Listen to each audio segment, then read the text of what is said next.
studios of 96.1 FM, 1450 AM, Big X Sports Radio, WXVW. Sorry, got a little bit late start this this morning.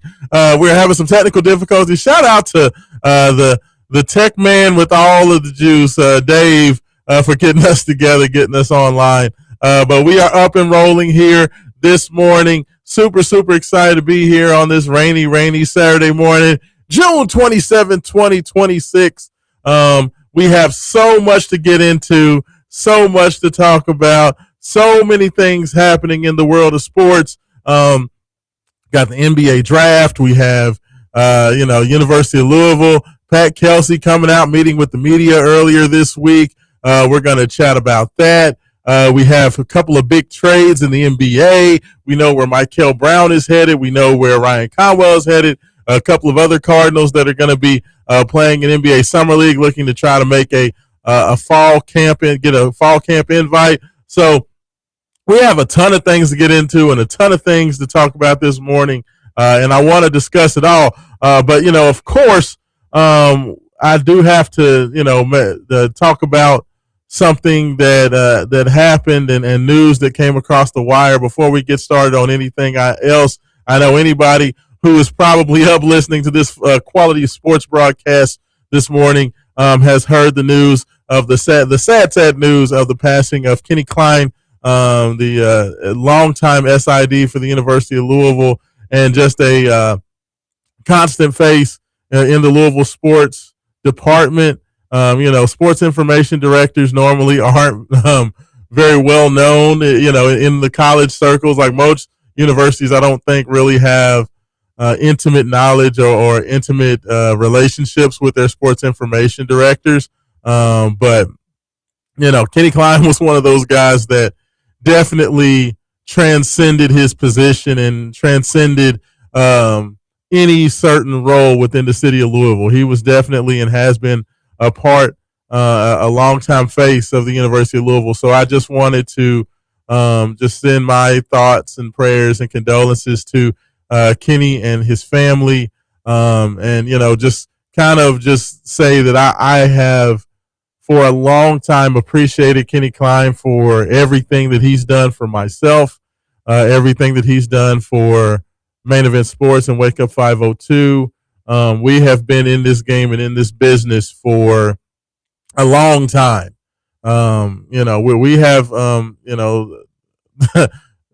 contrary to some thoughts, we have been in this business for over 20 years. And Kenny Klein was a guy that just,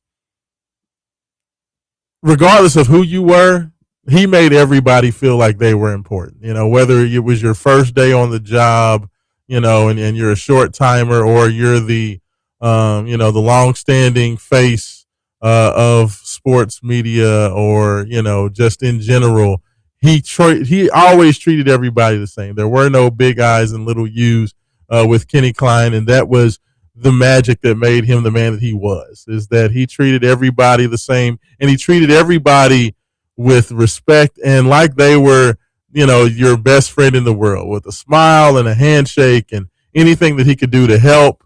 He was always there. And for a guy that had done as much as him, and a guy who had been around as long as him, a lot of times people, especially when they are established, have a tendency to kind of look over or treat people a certain way because you're established, and I'm established, you're not, and I just don't have time for you. And Kenny was never like that. He was always just very friendly and very genuine, and I just wanted to give my shout out to him, and just appreciation for everything that he did, helping myself, Haven Harrington, Jay Has, and all the rest of us on this journey with the University of Louisville, and just forever thankful and forever just appreciative of that. So just wanted to say that, and just say thank you, Kenny, for everything that you've done, and you will not be forgotten. 100%.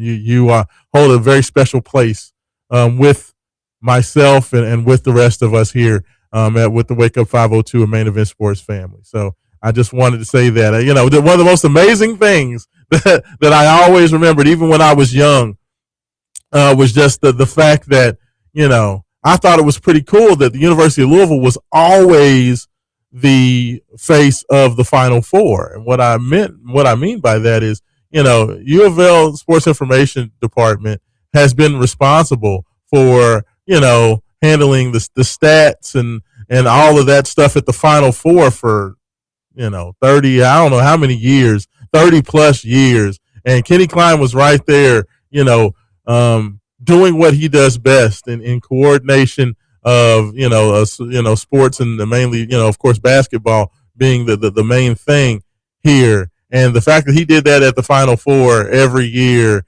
and, University of Louisville was the face of that, and Kenny was a part of that, just spoke to how many people that he impacted. And we've seen that outpouring of affection. So that was, even before I knew him by name, I always knew the University of Louisville did the stats at the Final Four, and I always just thought that was really cool because Louisville, even when Louisville wasn't there, Louisville was still there.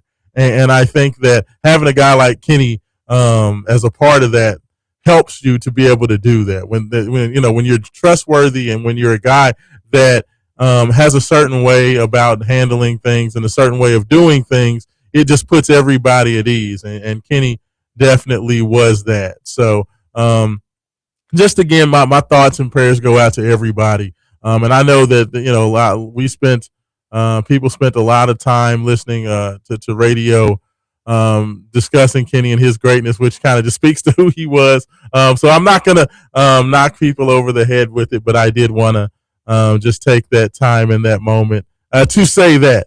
So just Kenny, shout out to you, Godspeed, and good luck on the other side. I'll be seeing you there hopefully someday.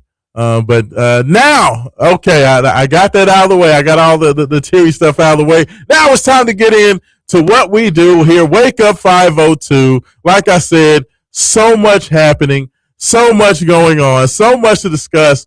I've been looking forward. I came into the week looking forward to the NBA draft. There have been so much conversation, so much talk about Michael Brown Jr. I had asked people, and I wondered what people thought about Michael. Were they invested in it? Were they excited about it? Was it a big deal? And that's kind of what I want to know this morning. Definitely is going to be some NBA conversation because of the draft that just happened Tuesday and Wednesday of this week. You guys know that I am a huge draft guy. That's something that I love. It's something that I follow intimately. So, that's just always near and dear to my heart. And, there have been a lot of conversation about Michael Brown Jr. Just, the first or the highest drafted Louisville Cardinal since 1990. Like, that is just huge. That is huge. That is huge for the University of Louisville. It's huge for a program with the history of the University of Louisville, and the fact that Michael became the highest drafted player since what was it? The first top 10 player since Felton Spencer, 1990. So like Michael is a Cardinal that will go into the record books and be remembered forever for a crazy long time. So for a guy that has meant as much of the program in terms of what he accomplished to also be so polarizing is just crazy to me. And I hate it. I hate it that it's that way. I hate that, people look at Michael that way. And the fact that it wasn't even him that has caused such angst and such polarization. Yes, I know it's him because he ultimately did not play in the NCAA tournament, and I know that frustrated so many people, but the kid is such a good kid, and he's always done the right things, and he's always cared, and he's always carried himself in a team-first mentality. And it's just unfortunate that, the simple fact that, his team, quote unquote, his people, his people that make decisions behind, behind him, made the decision that they wanted to protect him. They wanted to make sure that he was good to go for his next career, and wanted to make sure that he was at 100% before he got out on the basketball court. And, because of that, decided that it would be better for him not to play in the NCAA tournament. Just completely soured so many people from a young man that one of the best I've ever covered for who he was. Like, I've seen a lot of players come through here, and I've seen a lot of players that Louisville fans have loved that were jerks and were, didn't have the best attitudes and didn't carry themselves the best way. Michael never was that. Michael always put a smile on people's faces. Michael always was very professional and very thoughtful and very seemingly honest. Like, when he was on the sidelines and he was not playing in games, I would watch him, and he was always into the game, always looked like he wanted to be out there, always looked like he was invested. There have been players and there have been guys that have come through here that did not care, and guys that were like, I can't wait to get up out of here. I can't wait to get on to what's next, rolling their eyes, slouching in their seat, just not having the body language and the attitude that you would want for a guy that you want to feel like cares about the University of Louisville as much as you do. Michael never did that. Michael always cared. There was never one moment when I felt like that young man did not care. And because of that, I just hate the fact that so many people have just been so frustrated and look at him and hear his name and are annoyed or frustrated or are angry, like, because he does not deserve that. He does not deserve that. I can't speak to his dad. I can't speak to what his dad did, and was he an overbearing parent, and does he react and argue with fans too much? Does he spend too much of his time fighting and yelling at, the sky? Yes, he does. I don't disagree with that, but that young man doesn't have anything to do with that. That young man, all he's wanted to do is go out there, make people proud, and do what he loves, play basketball.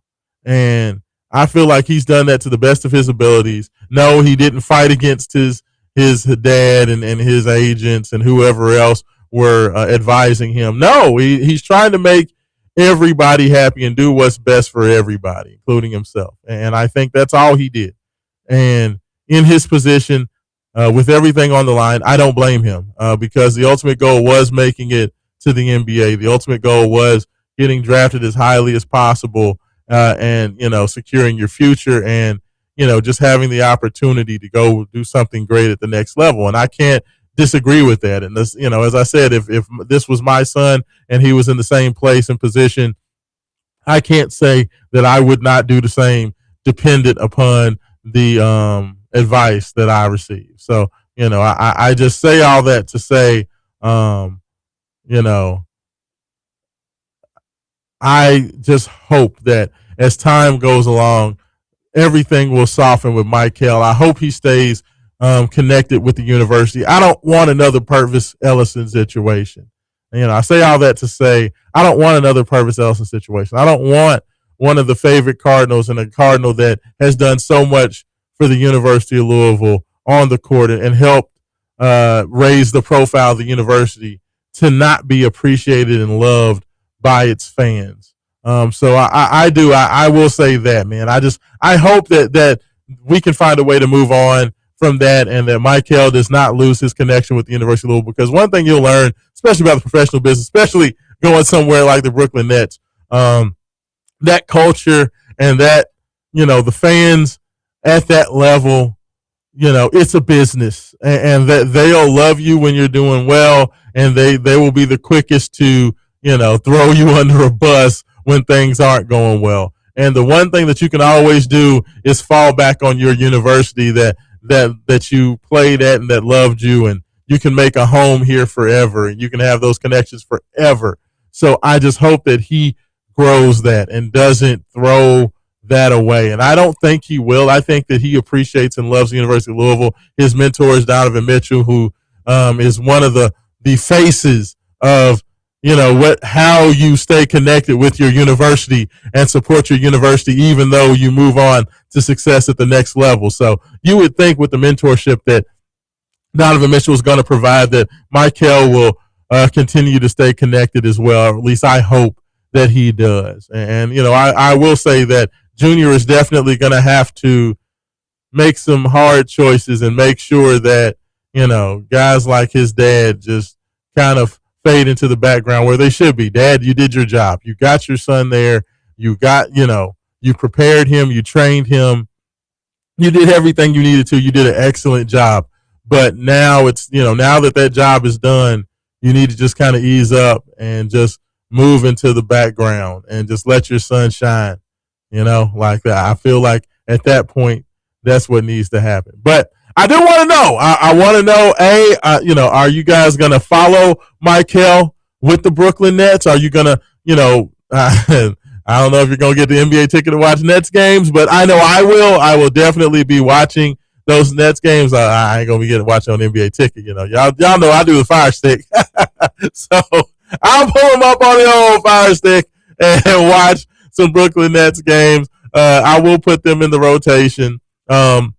But I want to know, are you guys going to follow him, or are you going to continue to watch what he does? I know a lot of the younger Cardinal fans, I know they love Michael. I know we're going to see some Michael Brown Jr. Nets jerseys in the crowd, and I will love that. And, the University of Louisville does not have a lot of representation in the NBA.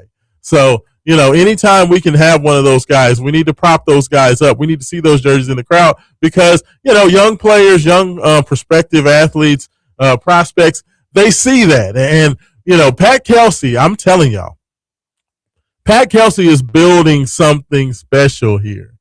And I just hope that we appreciate what we are seeing right now, because Pat Kelsey put Chucky Hepburn into the NBA in year one, and Chucky Hepburn just announced he's going to be signing a new deal with the Toronto Raptors to come back on a two-way deal. He's playing, Chucky it's very interesting that that happened. The Toronto Raptors are a playoff team. They're a team that, gave the Cleveland Cavaliers everything they wanted in a 7-game series in the first round this past year. They're a very good team. And the fact that the Raptors wanted, to bring Chucky back on a team that's that good lets you know exactly what they believe and what they think of Chucky Hepburn. They don't want to let Chucky go because Chucky could go to another franchise and get an opportunity to probably play a lot more and to be have a full-time deal rather than that two-way contract. I really and truly believe. But I think Chucky loves the culture with the Toronto Raptors. I'm sure he probably enjoys being on a team that's competitive as well. And I think he sees an opportunity to play a little bit more and start to kind of get some of those reserve minutes. So we'll continue to watch Chucky. But, Coach Kelsey got Chucky Hepburn to the next level. This year, Kelsey brings in a superstar, Michael Brown Jr., a guy who had lottery potential. Louisville never had a one and done before. He was able to get Michael here. He was able to help Michael get drafted in the lottery, help Michael showcase his talents, did not hurt his draft stock in the least, and get that done. That's huge, right? And not only did he get Michael Brown drafted, he got, brought Ryan Conwell, who had been a guy who has been at a lot of different places and a lot of different schools, but ultimately Ryan Conwell, after stints with Indiana State, after stints with Xavier, comes to the University of Louisville, a guy who was thought if Ryan Conwell gets a cup of coffee in the NBA, more than likely it's going to be as an undrafted free agent. He took Ryan Conwell from a guy who was going to be an afterthought in the NBA and turned Ryan Conwell into a guy who was an early second round selection. And for seniors, you talk about seniors getting drafted. Understand this is that not only was Ryan Conwell the the 37th pick of the draft in early in the second round of the draft, he was only the, let's count them up, 1, 2, 3, 4, 5. He was the 6th senior taken. Oh, excuse me. 5, 6, 7. Ninth, 10th senior taken. Sorry, 10th senior taken. So, seniors in the NBA draft. Sorry, I didn't count the guys in the second round. I only counted the first round. But he was the 10th senior overall taken. So he was one of the top 10 seniors in the class of 2026 in terms of draftable seniors. So a guy who finished as one of the 10 best seniors, or was recognized as one of the 10 best seniors. So you had Michael Brown Jr., who was the 6th best freshman, and Ryan Conwell, who was the 10th best senior. Both guys get drafted in the NBA draft. Both of those guys. So, Pat Kelsey basically sent a beacon to young players and prospective transfers saying, you know what, if you want to make your NBA dreams come true, the University of Louisville is the place to do that. And the fact that, Kelsey was able to show that either way, either opportunity, either path that you want to go down, whether you're coming straight out of high school or you're coming here from another university looking to make your NBA dreams come true, Pat Kelsey showed that he could get that done. And I think that the success that those young guys have had is directly related to how successful Louisville was, both in the recruiting side, in terms of bringing in Obinna Ekezie Jr., in terms of bringing over Boyang Zhang, in terms of bringing in Isaac Ellis from the high school ranks. And I think that also played a part into bringing in Floyd Badunga and Jackson Shellstad, Carter Knox, and the rest of these guys. I feel like one of the reasons that Louisville is so talented and brought in such a talented group of guys is because of the success that Pat Kelsey had and has had over his first 2 years with helping these guys reach the heights that they have reached. First year didn't have a ton of talent, but they were super, super successful, and you were able to produce a NBA draft pick in year one. Then you compound on that. You're a little bit more talented in year two. And you turn that into 2 NBA draft picks and guys that were super successful and had another successful year. And I think the fact that Pat Kelsey is having so much success is directly feeding into the talent that Louisville has this year. And I am so, so, so excited to see what he does this upcoming year, with more talent injected into the university. I am just so excited to see what happens next. So, just shout out to Coach Kelsey. Shout out to and congratulations to Michael Brown Jr. Shout out and congratulations to Ryan Conwell, drafted, like I said, 37th overall by the Oklahoma City Thunder, and then traded to the Miami Heat, which I think is a wonderful situation for him.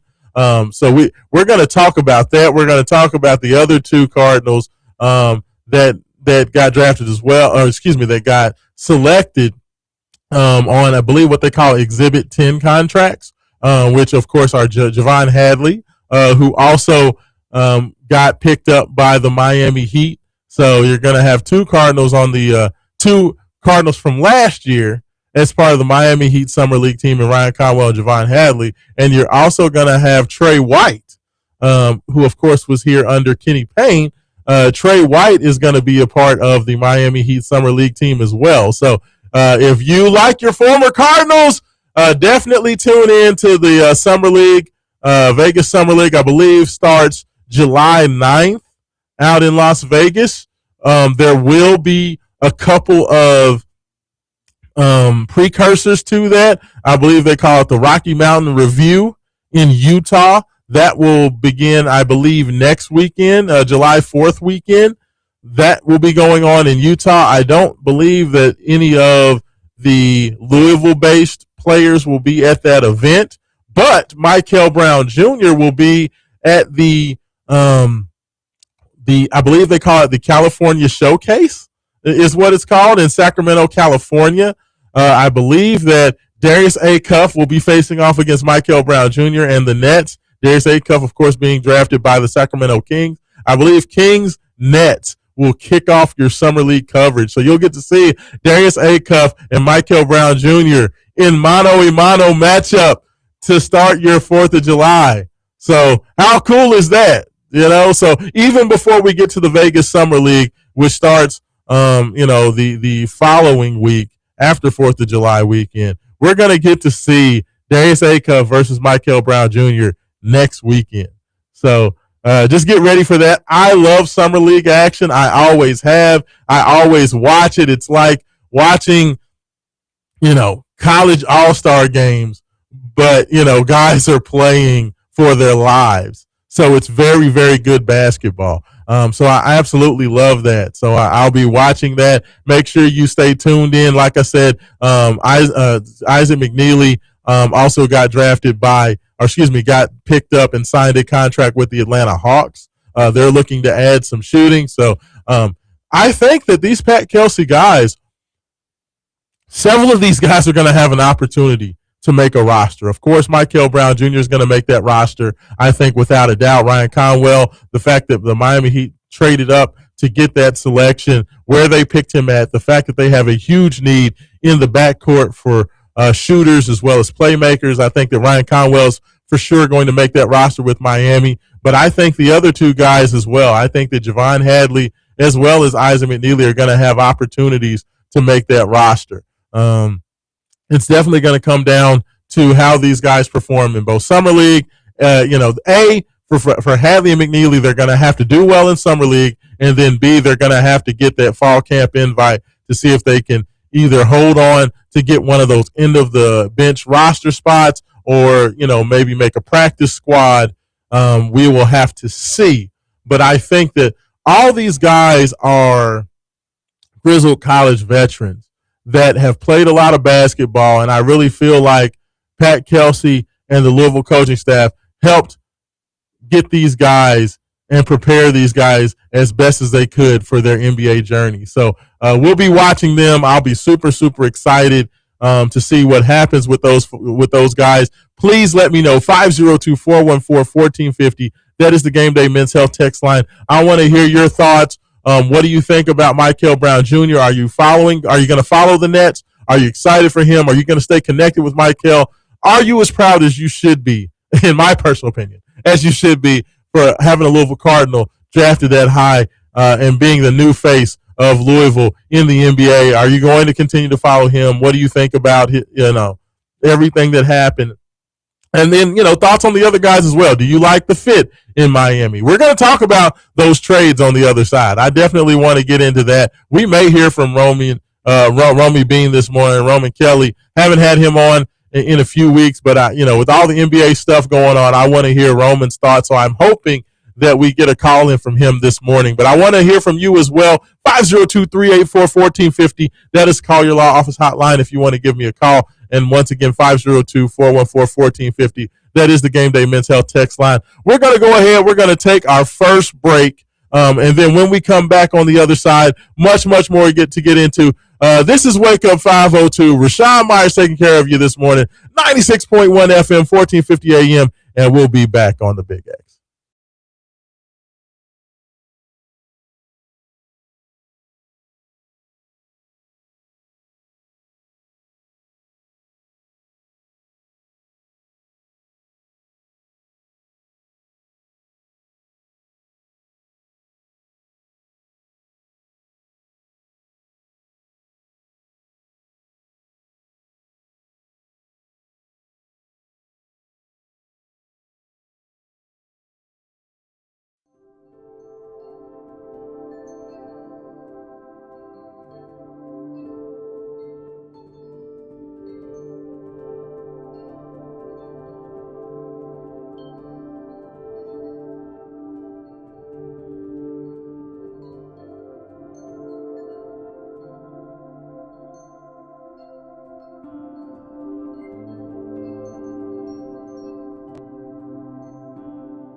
Raashaan Myers taking care of you this morning.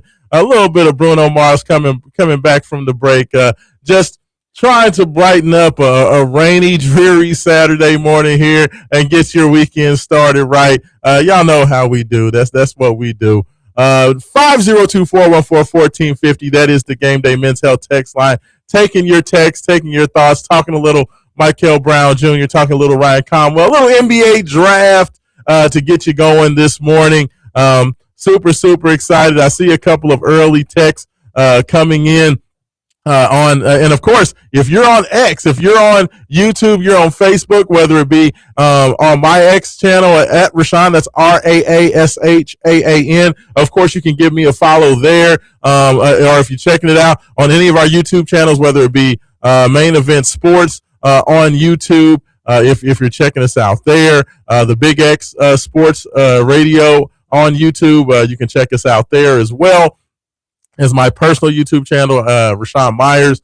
So, we got plenty of ways for you to get involved if you're checking us out on Facebook at Raashaan Myers Facebook page as well. We're taking all your messages there. And I see a bunch of messages coming through this morning. Shout out to Q, giving us some thoughts on Michael Brown Jr. This morning on X. Q says, no hate for Michael, but I hope we never get another athlete like that. They're being paid well, and you want your best players on the court. Yeah, look, first of all, Q, I totally agree. Michael Brown Jr. was an extreme example, right? I feel like it was just there was a lot of players. Darius Acuff was that type of player. Kingston Flemings was that type of player. AJ Damonta was that type of player that was just an elite prospect. And all those guys played plenty of games. It just felt like, especially when you're dealing with a back injury can have a tendency to linger. And so I understand why they were so cautious with it, because anytime you're dealing with when it's, one of those abductors or abductor injuries like Taekwon Dean had several years ago, or you're dealing with a back, those types of issues, we saw that rob Michael Porter Jr. of basically his whole rookie season when he got drafted by the Denver Nuggets. And there was, it took Michael Porter Jr. from a top 5 projected pick to a second round pick when he was the number 1 player coming out of high school. So, you have to be very, very careful with back injuries. So I understand the level of caution. And even though Michael had been cleared, I can understand them, if he's saying that, well, it's still not right, you don't want to rush that guy back. Case in point, the fact that, Jaden Quaintance, and I have my issues with Mark Pope that go well beyond, the fact that he's the coach at Kentucky. I personally feel like Mark Pope is a guy who pushes his players to get out there and to play, regardless of whether they're 100% healthy or not. After what I found out about the Ali Khalifa situation with him at BYU, where basically they wheeled Khalifa out there every game knowing that he needed knee surgery, and, played him a whole season on a bad knee that he had to have surgery on, basically right after the season was over. And then, how Pope handled the Jaden Quaintance situation, the fact that JQ tears his knee up last February, and it seemed like there was a rush to get JQ back on the court. So much so that they were trying to push his ability to return super early. And, coming back from what Quaintance was coming back from, it just seemed like that timetable was unrealistic, and ultimately pushed him to come back, in my personal opinion, too early. JQ ends up only playing, 5 or 6 games for Kentucky before he has to shut it back down because of the knee. And now we're hearing that Jaden Quaintance is going to have another surgery. Let me see if you heard this before. An athlete that has to have knee surgery immediately after a Kentucky season where Mark Pope was the coach, pushing him out there to play. And now Jaden Quaintance His whole rookie season may be in jeopardy because his knee was not ready and he's going to have another surgery to clean up issues with that knee. And I just don't like that. I don't like that. I don't like coaches that put the team before a player's health. At the end of the day, in my personal opinion, I just don't think that's right. And whether it's Jayden Quaintance, who plays for the team up the road that plays for UK, I don't want to see any athlete get hurt, and I don't want to see the opportunity for very special players and young men to have their careers cut short because you have a greedy coach out there that doesn't care about anything but his program. And I'm not saying that Mark Pope is an evil dude. I'm not saying that Mark Pope is doing anything on purpose, but I think that sometimes coaches get so caught up in what's best for their program that they can push a little bit too much on players that want to do everything they can for the team and put their health second. And that's why I'm okay, because you can say that a doctor has you cleared and you can still not feel right. And with a back, I've had back problems and I've had back issues. And just because you've been cleared, if you aren't right. And if Michael knew that he was not right, and I would think that he was honest with his father, honest with his trainers, honest with everybody to say that that back just didn't feel right and maybe I need to just take it a little bit slow. And even once Michael's feeling better, they want to give it a little extra time. I can't. You can be frustrated, you can be angry, you can be upset, you can wish that he was there, but just because a doctor clears you, when you're dealing with soft tissue issues like that, especially with the back, you got to be careful, y'all. And I know that we want that immediate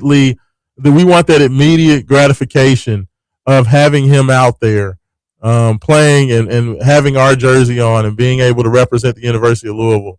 But that young man has a very bright future ahead of him, and you just have to take that into consideration. So I wish nothing but the best for Michael on that. But I definitely understand you want your best players on the court. And I do think that if you're out there and you're ready to play, you should get out there and play. When it's a back issue, I can understand where you can be cleared and still not be right. Like, I think both things can be true. And while that's frustrating to hear, I definitely understand it. 502-414-1450. That is the Game Day Men's Health text line. We are taking your thoughts. We are taking your calls. We are taking your texts. Of course, if you want to get in there on the Game Day Men's Health text line, we do have a texter checking in with it this morning. Texter, let's see, ending in 7255. I feel like I know who that is. Let's see. Here we go. Okay, I was going to say, I don't know if your text came through, but yes, it came through. Says Rock. It cracks me up.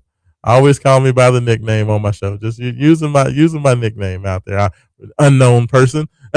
First of all, great to hear you. Made it to the studio under such weather conditions. Yes, sir, I did make it. Thank you. However, didn't Malik Williams have a similar injury as Michael?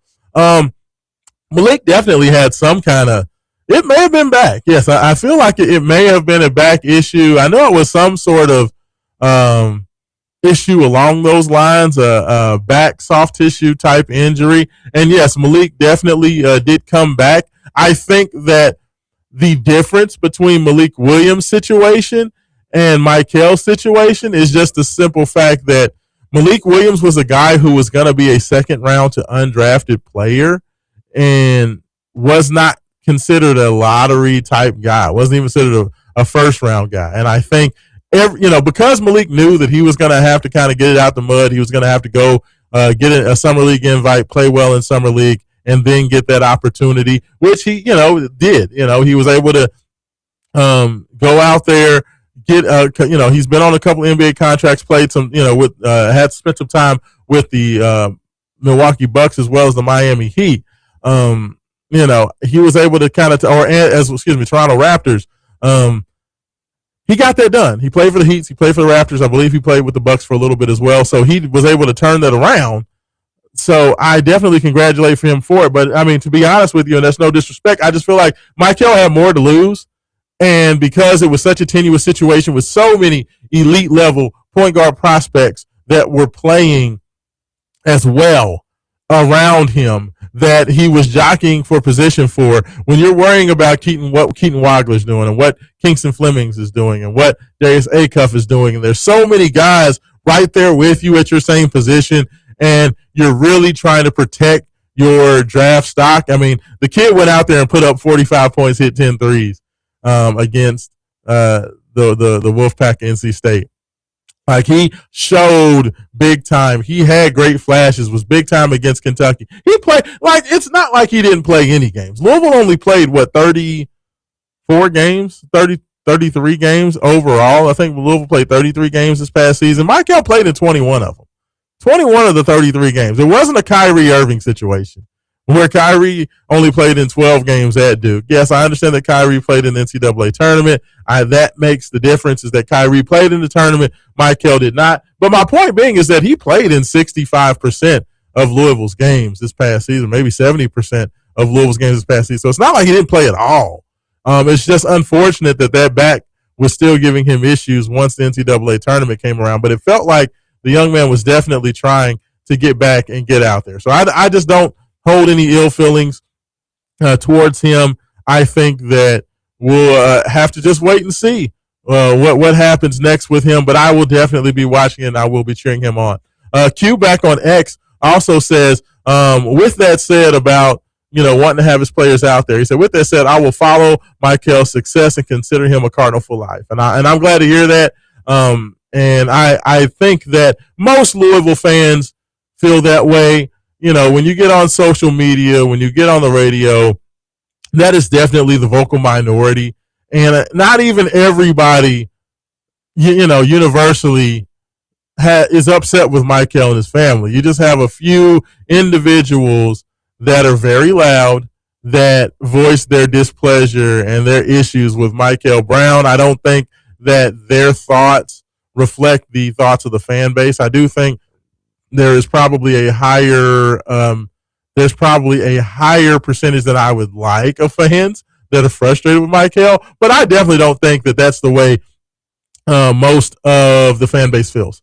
I think that Michael is going to be appreciated. He's going to be loved, and I think that it's going to be a situation where the further he's gone from the University of Louisville, the more that people are going to wrap their arms back around Michael, because I do think he's going to be extremely successful. I know that my boy Trevor Kelsey, his opinion, he doesn't think that Michael's going to be very good in the NBA. He thinks that Michael is going to be an average player that maybe can score a bunch of points for a bad team, but he feels like he's nothing more than a role player on a good team.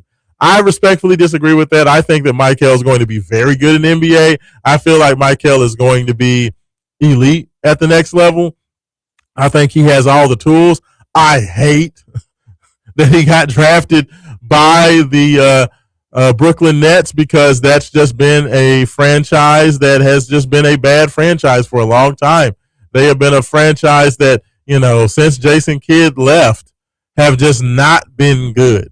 And they've just, regardless of what they've done and regardless of what they've tried, they've just not been able to get it taken care of. Now, that being said, there is a lot of young talent on that Brooklyn Nets roster, and there also are some very good players already there. They had a huge draft last year. They graded out well with their draft last year. They brought in Julius Randle, who is an established star in the NBA. They have Michael Porter Jr., who's one of the better players on the wing and one of the best shooters in the NBA. They have some guys there that can play. They have Day'Ron Sharpe, who's a nice young player as well. So we'll see. We'll see what happens with that. I'm not sure how that's going to work out. I would have loved for Michael. The two, like I said last week, y'all, the two places that I did not want to see Michael were the two places that were picking right where Michael was going to go. Number 6 to the Nets and number 7 to the Kings. Just two franchises that just can't seem to get out of their own way. But I will say I like the fit with the Nets better than I like the fit with the Kings. Yeah, I know that the Kings have Domantas Sabonis. I know that they have DeMar DeRozan, two guys that are actually on the block for them. But I feel like the young core with the Nets, they at least have some upward mobility because you have young players that are looking to get better. So we will see what's going to happen with that. You are listening to Wake Up 502. Raashaan Myers taking care of you this morning, 96.1 FM, 1450 AM. Hour number 2 coming your way, and we'll be back on the Big X.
And welcome back in. Welcome back in. Hour number 2, 96.1 FM, 1450 AM, Big X Sports Radio. It is going down here on a rainy Saturday morning here in the Ville. 96.1 FM, 1450 AM. And I tell you what, one of our texters asked, did you all ride a boat to get to the radio station today? Possibly, but that's all right. I gotta make it in here for the people. You know what I'm saying? Like I feel personally responsible to get all of the sports fans here in Louisville get their weekend started off right. Like that is my job. That was the lot I wanted in life, was to be everybody's kind of gateway to your sports weekend. So gotta be here for the people, even if I have to rowboat my way in. And with that being said, we're gonna go right over to the Call Your Law Office hotline. We got a man, the myth, the legend. We got Jay Haas on the line this morning. Jay, good morning, brother. How are you doing? How you doing, Raashaan Myers? Man, I'm doing well, man. It's a little rainy outside today, Jay. A little rainy. Like a baby nigga's bottle. Yeah. Man, it's coming down. I'm glad to hear from you, though. Yeah, man, that's completely weather forecast, man. That's what it does, Mother Nature. Yeah, man, how you doing as well? Man, I'm doing well. You know, talking a little bit about the NBA draft, talking about Michael Brown Jr., Ryan Conwell getting selected. 2 Louisville Cardinals going into draft for the first time in over 15 years. Michael Brown Jr., the highest draft pick for the University of Louisville since 1990. It was a banner year. Coach Kelsey is making big moves, man. Like, there's a lot of Louisville first-time stuff going on, Jay, in his first 2 years. So I thought that the draft was huge, and then, of course, I gave my thoughts and condolences to Kenny Klein and his family after the tough news of his passing. So, got a few things going on this morning. But what you got going? What you got for me this morning? I will say this, Raashaan, in the midst, brother. My condolences go out to Kenny Klein's family, friends, and colleagues. That's first live from Jerry Hazard, WLOU. My prayers go out to the family and his colleagues. And Sean, I'm sitting next to you, drive night, man. How could I not hear anything? You got mad at me when I saw Michael Brown Jr. for 6'6". Yeah, I can't lie, Jay. I did not want to see, and I shared it with the people as well. The places that I did not really want to see Michael Brown Jr. were the Nets and the Kings. So yeah, it happened. Once Keaton Wagler went 5th to the Clippers, I had a feeling that it was going to be Michael at number 6. I was just hoping that they went in another direction. But, yeah, it was what it was, Jay. Yeah, man, it is what it is. Young man, I have no guilt over that young man already, departed from for Louisville. It is what it is. Hope him good luck in his endeavors in that new way, and I think he'll be very well. Sean, there's just a lot going on, of course, man. You got the soccer going on. You got the college football just around the corner. So much to talk about. I'm excited about the next couple of months, and supposed to have a big fish fry today with food, but we don't know because it's going to be getting rained out. I know, man, the infamous fish fry. Your family is supposed to be doing their thing today, but I don't know with all this rain, Jay, out there, but the fish fry might get rained out, sadly. Yeah, I know. I know, you know what you said, the thing about Coach Kelsey, the things that he's doing. I'm excited about this new 26-27 college basketball team. I'm excited about it, man. I don't know how excited you are, but I'm excited though now. Oh yeah, no, Coach Kelsey, he met with the media on Monday and was, talking about kind of his initial impressions of the team, some of his thoughts on, some of the players, and a couple of things that stood out to me, Jay. He said that Jackson Shelstad, the point guard who's coming over from Oregon, he said he's one of the fastest players, quickest players he's ever played, coached with, and said he's definitely the fastest player he's had at point guard since he's been the coach at Louisville. that gets me excited, Jay. He says that, Jackson, his quickness, he gets by his man, gets into the lane, can make things happen. I think that kid right there, of all the players that Coach Kelsey has coming in, I think the guy who's going to surprise Louisville fans the most is going to be just how good Jackson Shellstad is. Raashaan, I'm excited. Little kid, Isaac, man, he's a bully, man. He might be the crowd's favorite, man. He's been in almost 10 of our brackets. Yeah, definitely. I mean, I think it was interesting. There was a couple of, they're already doing the mock drafts for 2027. And, Louisville has a lot of talent. And I wanted to see where, what it was looking like for Louisville next year, to see who people are talking about early. Of course, it's way too early to, figure out where guys are going to go and who's going to do what. But I did find it interesting that Obinna Ikezi Jr. was the highest rated Cardinal. They had him going 34th as the highest ranked Cardinal, going in next year's class with who was it? With Flory Badunga going a little bit later on. So those two guys were the highest rated, both going kind of early, mid-second round. It looks like NBADraft.net has Flory Badunga going 41st right now in their draft. Somewhere early second round. Who do you like as far as who you think is going to make that NBA jump for next year, Jay? I'm good, man. I think that's 7-footer, man. That's Franklin from the Madison American. Yeah. He's going to have to go. Hey, he's tough, Raashaan. He's not even starting. Yeah. He's coming off the bench. Yeah, no, I agree with you. Japanese kid, and Raashaan, look at how talented they're going to be around that ball, man. God. Yeah. I mean, Louisville, two of their best draft prospects, and I agree with you. I think that Obinna Ikezi Jr. and Boyang Zhang as well. Anytime you can find a kid that's 6'9", and Kelsey called him a guard. Kelsey said that Boyang is a guard. He's got a quick release. He's a knockdown shooter. So you're talking about a 6'9" guard with a quick release and is known as a knockdown shooter. You would think that that's a big time prospect. Raashaan, he's 6'9", 7 feet, playing point guard. Raashaan Myers, unbelievable. Yeah. I mean, I'm excited, Jay. Like that, like you said, there's a lot to look forward to. I think that once we get to the season, that some of these guys because Pat Kelsey has shown he can get his team ready to play. Guys are better when they come out of that Louisville program from when they go in. So I am excited to see what's going to happen next. Raashaan, who's going to be your favorite player, man? Because you got kind of fun. You got some certain picks. I am the guy that I feel like I'll say it like this: Jackson Shellstad is going to probably be my favorite player. Wow. But I love the big man game, so Flory Badunga is probably going to be the guy that I get the most enjoyment out of. I think Flory's the most aggressive, tenacious big man that Louisville's had on campus since Montrezl Harrell.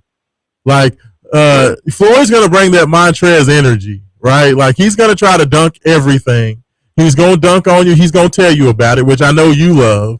And I just think he's going to be that nasty face of the program. Louisville hasn't had a nasty big man like that yet, Jay, under Coach Kelsey. So having just kind of that nasty guy to really kind of set the tone, and, for a guy like Obinna Ikezi to watch Flory Badunga, how he plays is going to make Obinna be a better player. Does that make sense?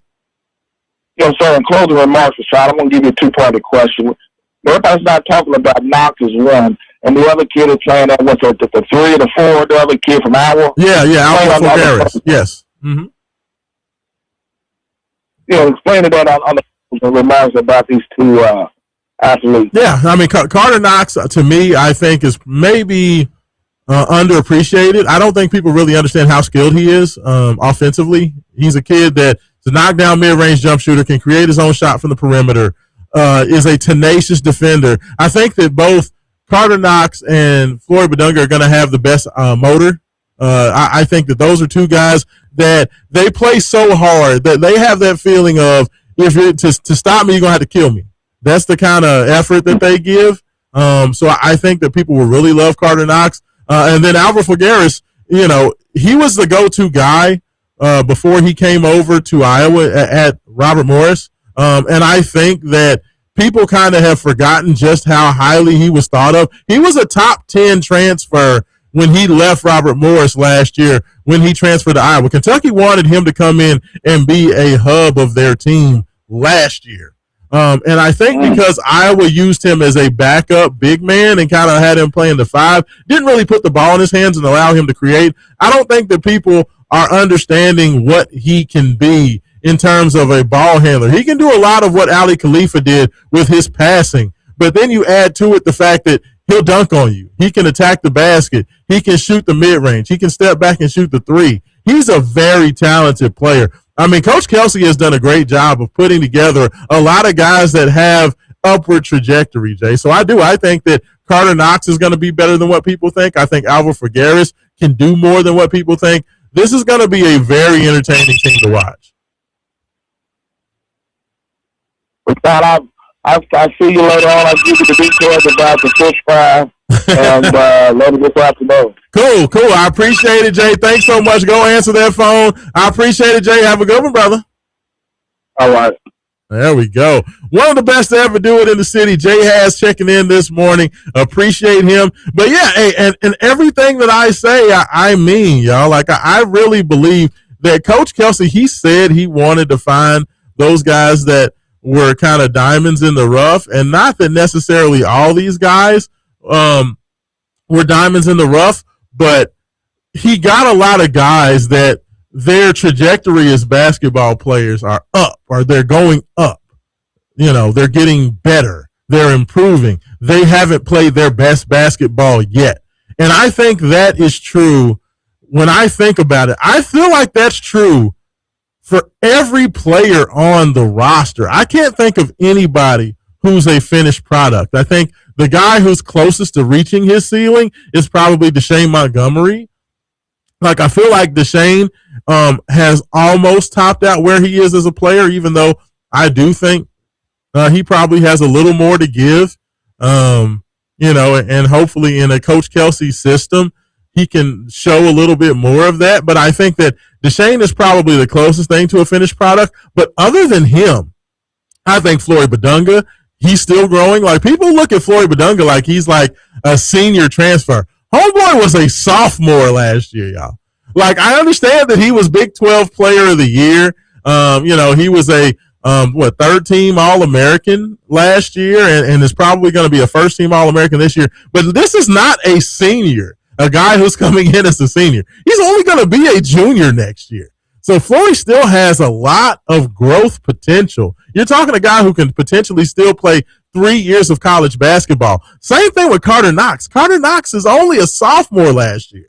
He's still got potentially 3 years in this new 5-for-5 era that we're living in. When you look at Jackson Shelstad was a junior, so he'll be a senior this year.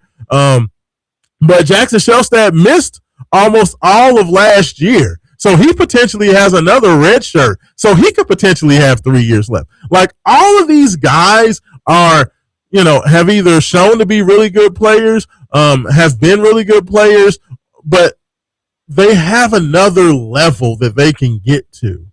And they have not played their best basketball yet. So when you can find players that have tangible, provable, quantifiable stats and numbers to go along with upside potential, that's exciting. Alvaro Figueres. Now, I will say Alvaro's probably right up there with Deshane Montgomery, where I feel like he's closer to his ceiling. But I do think that there's probably a little bit more that Alvaro can give in the right system, playing with a better team. And I think that that's what you can see. A lot like Chucky Hepburn, right? Like, nobody expected or nobody knew that Chucky could do what Chucky could do. But I feel like Coach Kelsey looked at Chucky's tape, looked at his numbers, looked at his measurables, saw what he was as a player, and was like, you know what? If I get that dude out of that slow Wisconsin, slow down system, open it up for him, this kid can be a lot better and a lot more than what he's shown at Wisconsin. And I feel like that talent evaluation to see a kid is kind of like, in football, right? Where you have a player, Bilal Powell, perfect example. Bilal Powell was the guy who was playing defense for Louisville. He was on the defensive side of the ball. Charlie Strong comes in, looks at Bilal Powell's high school tape and was like, man, this dude was a generational looking running back coming out of high school. Let's go ahead and flip Bilal Powell from linebacker and stick that dude in the running back room. And let's see what he can do. And turn Bilal Powell into an NFL running back. Like, I feel like Pat Kelsey has that same eye to where he can see the skill set and he can see what guys do well and translate, that team is not taking full advantage of who that guy is and what he can do. And I feel like he will thrive in my system. Pat Kelsey is very good at that, y'all. And I think that this team is going to accentuate that to an even bigger level, because I think Alvaro Figueres and his skill set is much better in this system. I think Deshane Montgomery, same thing. Carter Knox, same thing.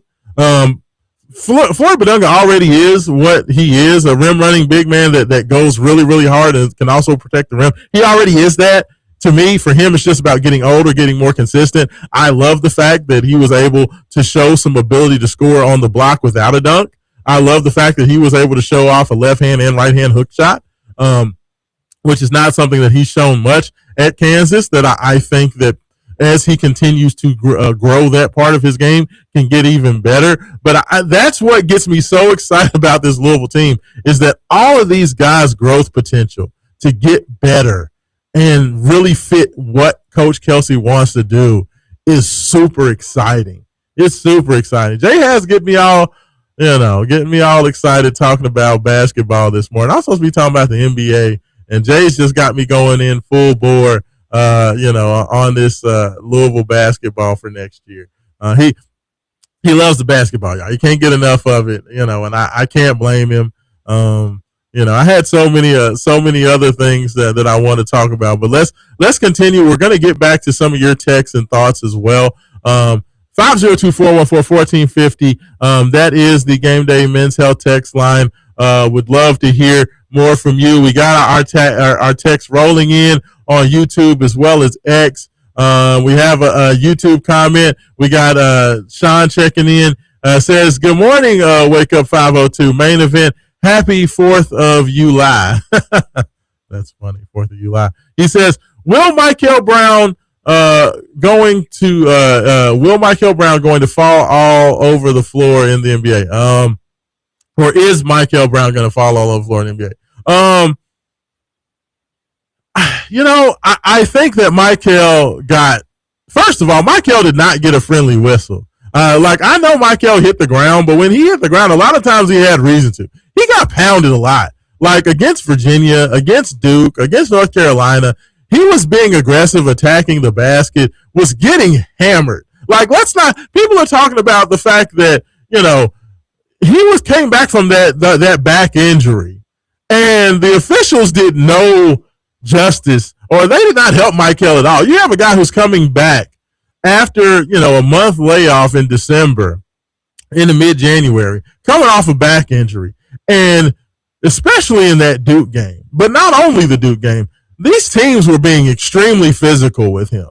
Even when you talk about the SMU game, they were being extremely physical, knocking him to the floor. The officials did him no justice with the amount of physicality that they allowed with Michael. Like that game down there in Cameron Indoor, like he was getting pounded going to the basket. Malik Brown, Cam Boozer, Patrick Bunga, all those guys took turns just pounding Michael. So when you want to talk about being mad at somebody for the fact that Michael Brown Jr. Didn't really have his back all the way together and was feeling off, why don't you go ahead and give a secondary annoyance to the officials in the ACC? Because the amount of physicality they allowed teams to get away with Michael probably contributed a lot to those back injuries. So you ask if Michael's going to fall over the floor like in the NBA. I don't think so. And one of the main reasons why is Michael has quick twitch burst that's out of this world. But when you combine that burst with his size and just the spacing in the NBA, you can't crowd the paint in the NBA. And that's why I feel like Michael, along with a lot of these superstar freshmen from this past season, for as good as they were in college, I think a lot of these guys are going to be even more impactful in the NBA. And I think that Michael is definitely one of those guys. I don't think that Michael's going to be all over the floor in the NBA because I think he's going to be so quick. He's going to get to the rim. You're not going to be able to stop him from getting to the rim. And then when you back off of him, he's going to be able to knock down the J. So to answer your question, no, I don't think he's going to be all over the floor in the NBA. I think that the NBA game, the NBA spacing, the NBA rules are going to make Michael Brown Jr. even more effective. That's one of the things that I really saw when I was watching Ryan Conwell at the NBA Draft Combine. If you watched Ryan Conwell in the Combine in terms of the NBA spacing, Conwell was destroying those guys at the NBA Combine. I mean, he had 21 points, 5 of 8 from 3 in his featured game. And his ability to be kind of twitchy and quick with the ball in his hands, get by his man, the fact that you have to kind of sit on his left hand because he's such a good shooter that you have to stay pushed up on him, he gives 1 or 2 hesitation dribbles. Ryan Conwell, because of his physicality, he was able to get to the rim and finish, get by his guy at will. And just watching how dominant Ryan Conwell looked at the draft combine just makes me think, my goodness, when you get Michael Brown, they've said that Michael destroyed it in his workouts. You know, dealing with NBA rules and NBA spacing, he's going to be a guy that has Ja Morant level quickness to his game. Like, I don't think that is too much to say. Like, his quickness, man, even at the college level, he was able to use his quickness to get by guys and force, you know, a lot of contact at the rim that, you know, in ACC games, a lot of those calls didn't get made. But at the NBA level, that spacing is going to be better. He's going to have more space to operate. Guys aren't going to be able to get there in time. So I think we're going to see Michael toying with guys and defenders at the next level, a lot the same way that Ja Morant did. That's one of the reasons why I just don't understand the Keaton Wagler thing. Like, I understand that Keaton Wagler has the size, but picking Keaton Wagler over Michael, over Darius Acuff, or over Kingston Flemings, I just don't get it. I know that the kid was super efficient. He had like 3 or 4 40-point games for Illinois. And it's not to disparage that kid. I think that Keaton Wagler is a very good player, but he is a limited athlete. And when I see 6'6" point guard, good scorer, limited athlete, I'm going to tell you what it takes me back to. And it takes me back to, you know, kind of that D Wade versus, oh, goodness gracious. Reese Gaines. It takes me back to the D Wade versus Reese Gaines argument, right? And I thought that Reese Gaines was going to be the man at the NBA level. I thought that he was going to be better than D Wade. He was better than D Wade in college, so why wouldn't he be better than D Wade in the pros? D Wade is only about 6'2", you know, pushing 6'3", where Reese Gaines is 6'6", and he's, you know, getting buckets every game. He's putting up, you know, big numbers.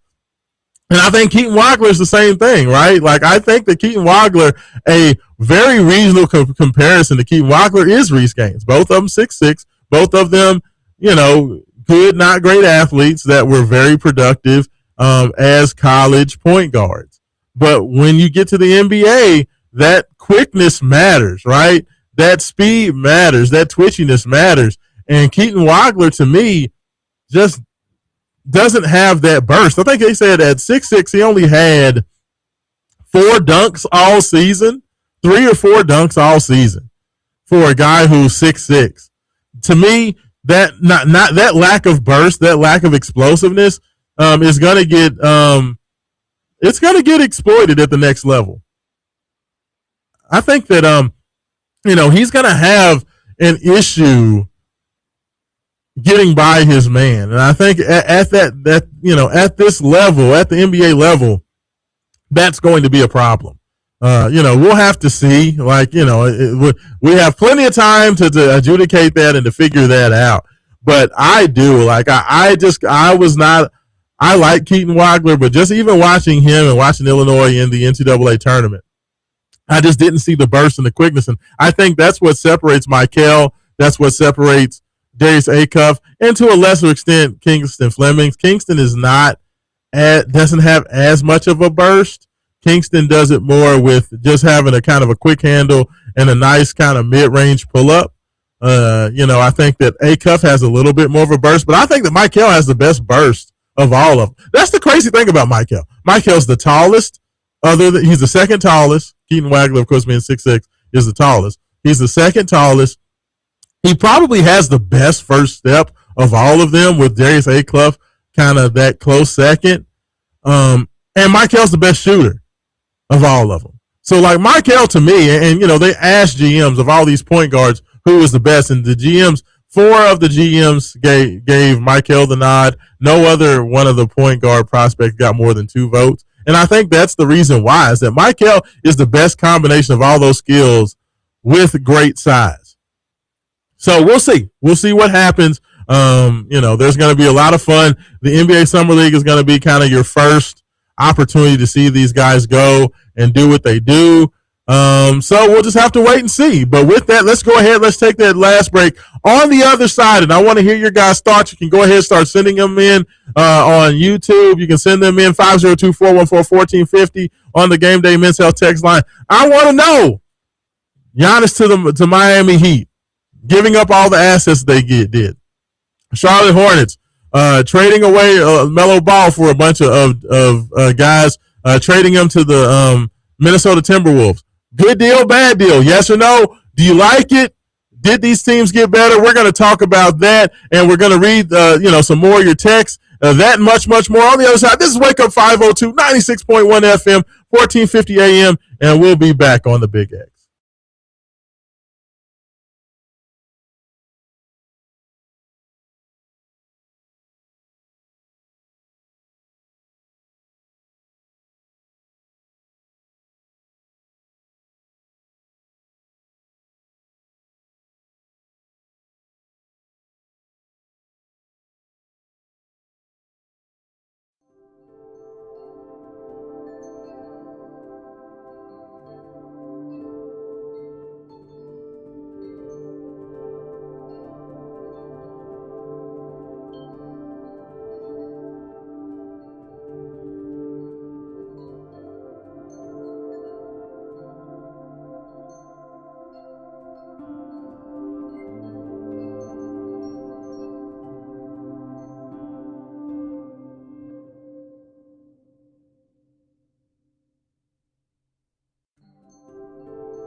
And welcome back in. Welcome back in. Last segment of the show. Wake up 502 96.1 FM, 1450 AM, Big X Sports Radio. Raashaan Myers taking care of you this morning. Thanks so much to everybody checking in with me this morning.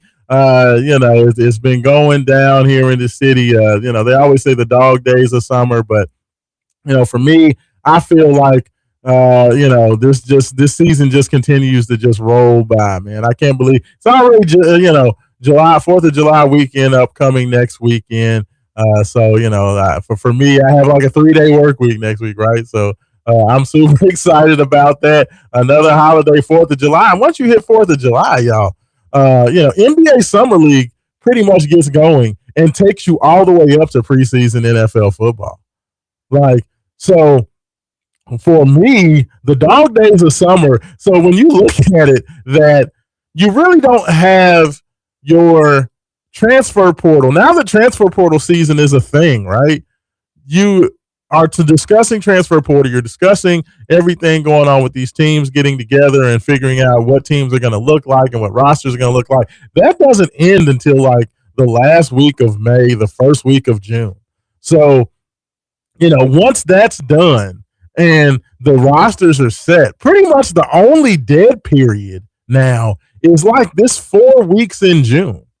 It's pretty much the only kind of dead period you have, and it's even not even a dead period for that if you like baseball, which I'm just not I'm not a baseball guy, so that's just not my thing. But then, of course, you even had the Louisville Kings, right? Like you had spring football there, so you had the Louisville Kings, which took you even into June a little bit. Right? So, like, the dog days, quote unquote, of summer last like 2 weeks now. Like, we have something going on and we have something to talk about and discuss. Like, this summer alone and this spring and summer alone, we've had pretty much only 2 weeks where we didn't have stuff to talk about. And I think that's going to get even more truncated as, these foreign trips start to take more hold. I know that Jeff Walls and company, the ladies, will be going to the U.S. Virgin Islands to play in some games. Apparently, they were hoping to get Louisville down in the event in the Bahamas to go down there with a couple of teams, but they said that now that looks like that's not going to happen, at least unfortunately at this moment. I would love to see, U of L play against the Ville. The Ville's continuing to add players and add guys. I would love to see them go out there and play some exhibitions against the Ville. That would be fun, just to see those guys get out there as they get ready to prepare for the what do they call them? I don't know, whatever the Wildcat, the UK team is, as they get ready for their 3-game set with La Familia. We'll have to see if anything comes with that. I just would love to put eyes on this Louisville basketball program. But it feels like, I'm going to be honest with y'all, I feel like Pat Kelsey knows how good his team is this year. And it feels like he's kind of trying to slow play it and not let anybody see what he's got early. Because if he was worried about his team, or if he was worried about how good his team was being, getting them ready, I feel like he would be really trying to push getting these guys into one of these overseas trips and getting the team into one of these. But I feel like the confidence and the excitement level around what they've seen and what they have, I feel like they're not really pushing, saying, man, we need to get these guys together. I think that Coach Kelsey is very confident in what he has over there at Floyd Street, and he's trying to keep that under wraps as long as possible. Now, I could be completely wrong about that, and it could just be logistics, and I could be stupid. But if things did not work out with getting to the Bahamas, if Pat Kelsey wanted to get this Louisville team playing somewhere else, and it was super, super important to make that happen, he would be, moving heaven and earth to get that done, because that's just who he is as a person and as a coach and as a, the lead, the head of the ship. So if he needed to get that done and needed to get somewhere, he would have gotten that done. So the fact that Louisville's like, nah, we're good, like, that gets me excited that he's saying, nah, we're good. Because, I feel like he knows he's got something. And he really doesn't want to share that. There was a couple of other interesting things that came out of that press conference. I did talk about Bouyang Zhang and the fact that everybody who's talked about him has said, big guy, physical guy, knockdown shooter, completely unconscious. If he gets the ball and he has any sort of space, he's putting it up and he's knocking it down. Like, they've been very complimentary of him. It's been interesting what they've said about Isaac Ellis. It felt like from the comments, I was listening to comments from Adrian Woolley yesterday. He feels like Isaac Ellis can play. Like, a lot of people have wondered if Isaac Ellis is going to be a guy who's going to play it all and if he can impact and if he can be a guy who can help out.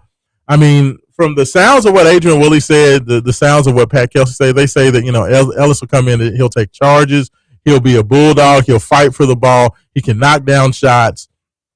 It sounds like they expect that Isaac Ellis is going to be able to contribute this year. And if you can get contributions out of Isaac Ellis, who is, definitely the guy who's seen as the 11th guy on this roster, you've got a good roster. So if they think that he can really impact games this coming year, that's super, super exciting. It was brought up to us the fact that both Carter Knox and Obinna Ekezie are rehabbing injuries. So, we knew about Carter. We weren't really sure. We knew that Obinna hadn't been playing, but that we really, really weren't sure why. I think both guys, I want to say, were dealing with shoulder type situations, I think, for both of those guys. From what it sounds like, Carter Knox, Coach Kelsey said that he had hoped that Carter Knox would be ready to play by sometime this coming week. So by this coming week, he's hoping to get Carter Knox fully cleared. Carter said that he did meet with the media. He was talking alongside of Adrian Woolley, said that he's feeling good. He's about ready for full contact. So then we'll start to see Carter Knox get some of these videos out here that University of Louisville's putting out there of the basketball team. So we'll be excited to hear that. They said Obinna is he's a little bit more of a ways off, so I'm guessing sometime in July, maybe late July, that Obinna will be back and he'll be ready. He had to deal with shoulder surgery as well. So those two guys are taking it in. They're doing what they can, but they are not cleared for full practice. It sounds like once Carter Knox is ready, everybody else will be ready to roll except for Obinna, and he will join the team sometime in July as far as a full participant. So we'll keep an eye on that. The good news is that they did also, the media asked Jackson Shelstad about his injury, how he's feeling. Of course, his season was cut super short. I think he only played like 12 to 15 games in his junior season because of tearing ligaments in his hand as well as breaking his wrist. He said that he's 100%. He's felt good for about the last 2 months. So he said he's been fully cleared for about the last 2 months. So there are no lingering issues for Louisville's point guard. That is great, great news. Of all the people on this team and of all the talent, and as much as I've talked about guys who I think can be draft picks and guys who can be All-Americans, don't get it twisted. The most important player on this team is Jackson Shelstad. That young man has to be healthy. Definitely great comments over there about the team as a whole. Those were the comments that probably stood out to me the most. They talked about Alvaro Fulgaris and his ability to pass the ball and his ability to do a lot of things with the ball in his hands.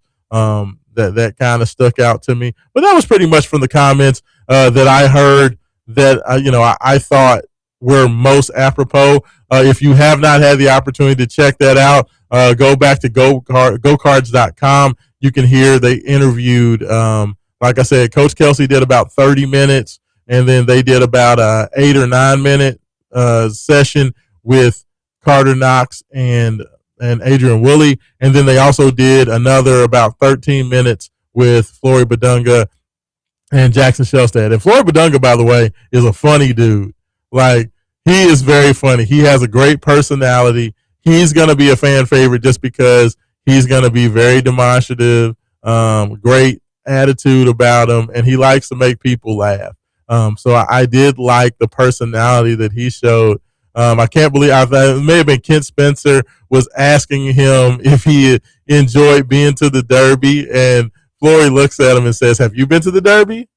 He says, if you haven't been to the Derby, man, you're missing out. And of course, Ken Spencer's a long time Louisville media guy, and everybody got a laugh out of that. So I just love the personality that Flory showed as well. So I loved it. Loved all the interactions. If you did not get to check those out, I am always one, you can always get, snippets of comments from press conferences and media availability. But I always encourage folks, if you have the opportunity to, go back and listen to press conferences, y'all. Go back and listen to the long form responses, all the questions and answers from coaches and players in those sittings, because you get so much more context. Usually when you are just reading the comments either on Twitter or reading them in an article, you're only getting one or two comments from the coaches as part of an article. But there's a treasure trove of information that's gotten. So if you're a sports nut like me, you get a lot more out of it. So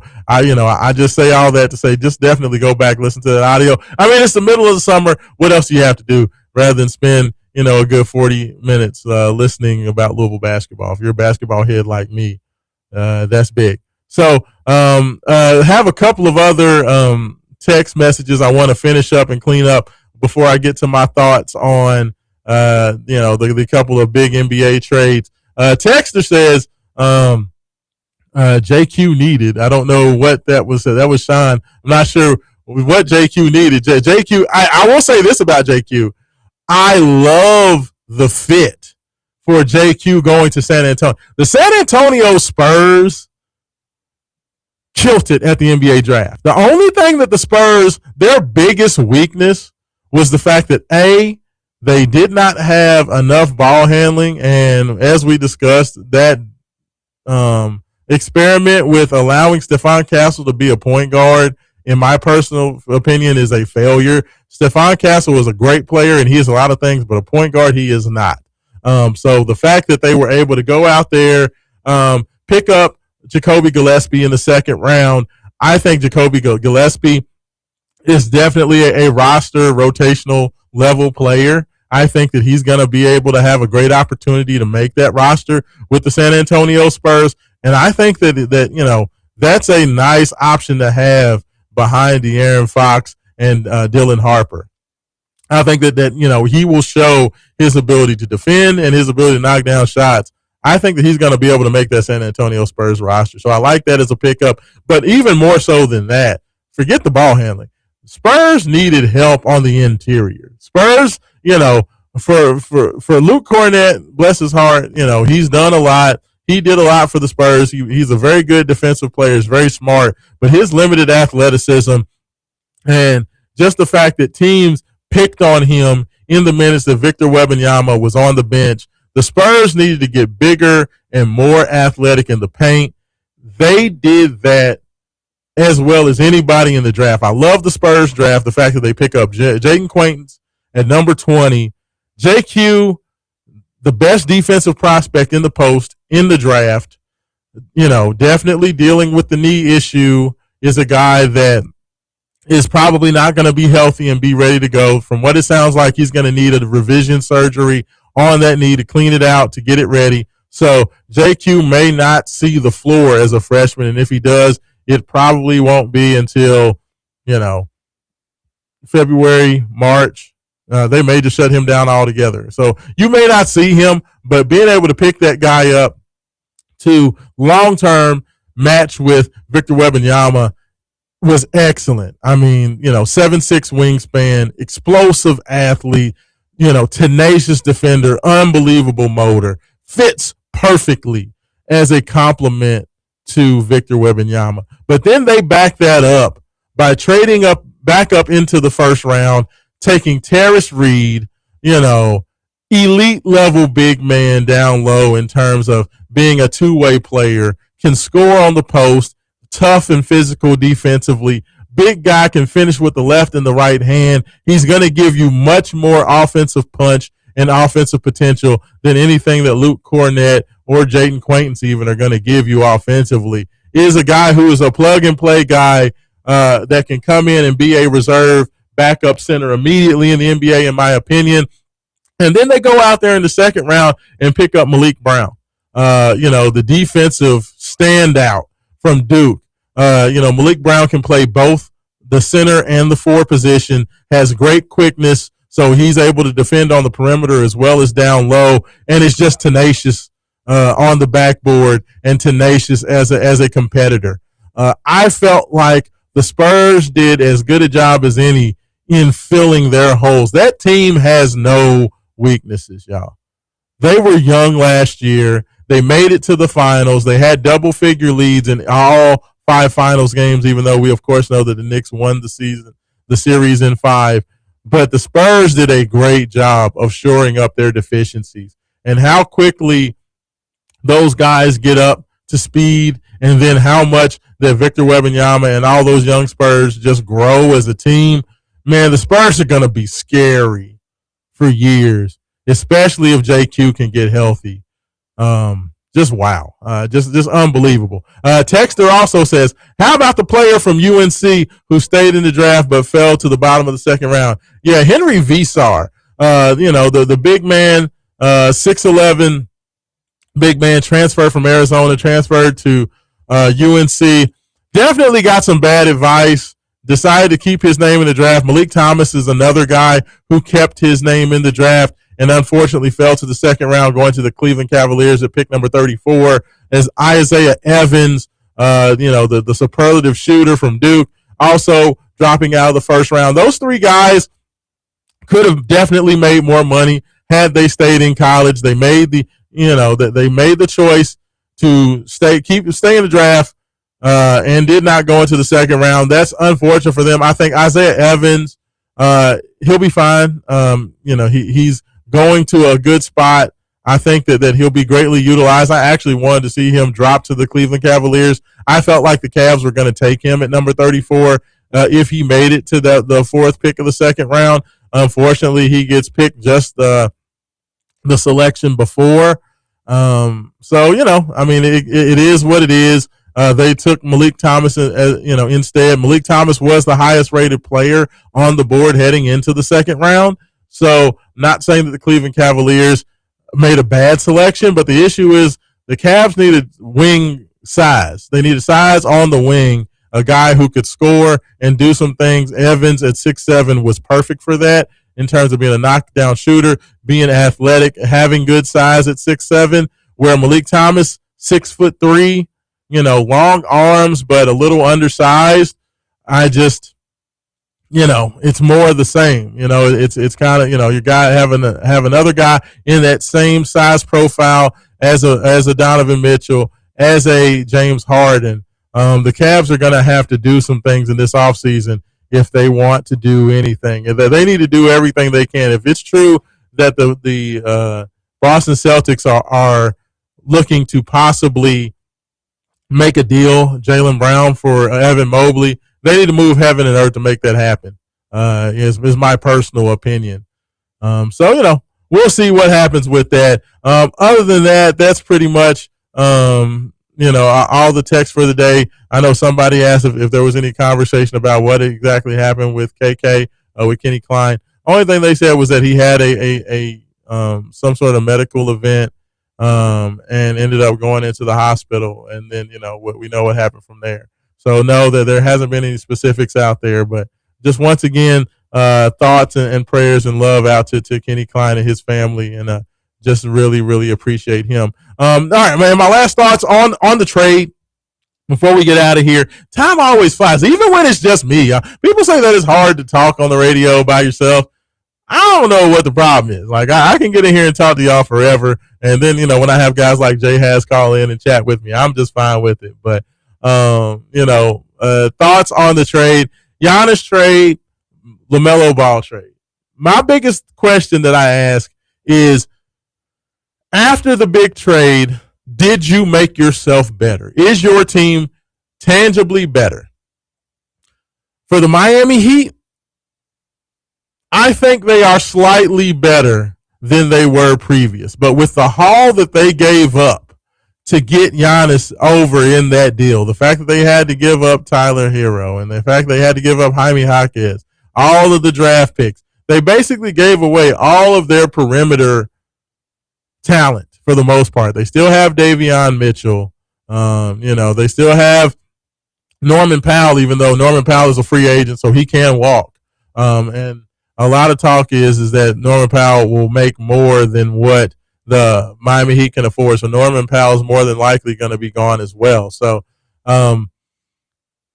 I just question how much better the Miami Heat got, and they basically mortgaged their future for Giannis. So I think that, the good thing for the Miami Heat is that you'll be able to go out there and get some guards for pretty cheap that will want to play with Giannis. So I think that the Miami Heat did get better. Yes, I think the Miami Heat have been kind of in that play-in game range, that, ninth, 10th, 7th, or 8th spots kind of over the last several years. So Giannis kind of kicks you up to where you can get to a 6 seed, a 5 seed, a 4 seed maybe, especially depending upon what they can do with the last of these roster spots.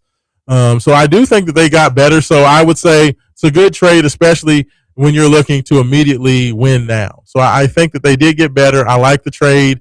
I thought that the Bucks did get a great haul back for it. So I like it both. I felt like the Miami Heat trade was good for both franchises. I think both franchises are in a better spot now because of making that trade. So that's a win-win trade. I like that trade. The LaMelo Ball trade, I have no idea what the Minnesota Timberwolves are doing. They give away Julius Randle for free. Then they trade away their only other physical big man. I know they have Rudy Gobert at the 5, who is a big-time shot blocker. But in terms of their functional physicality, their tenaciousness, their guys that can put in there and mix up with the big physical teams in the Western Conference, giving away all those guys to get LaMelo Ball in, I just don't understand the fit. Like, to me, I think that the Timberwolves are worse now. The Timberwolves finished fifth seed, sixth seed last year. Last year in the NCAA or in the NBA Western Conference. I feel like they're going to be worse. I feel like they've moved from a 5 seed level team, a 4 or 5 seed level team, to like maybe a 7, 8 seed team. Like, they got worse. And I just don't know. LaMelo Ball's not a winning player. He doesn't play any defense. Anthony Edwards' defense is questionable. I just think that they got smaller. I don't really know what the point was, but I guess we'll see. But I thought that the Hornets made a smart choice. I love the fact they picked up Christian Anderson in the draft. So with that, thanks so much, everybody, for listening. Thanks so much for calling in, being a part of this. This is Wake Up 502. Raashaan Myers. We'll be back next week on Big X Sports Radio. Rest in peace. Love you guys.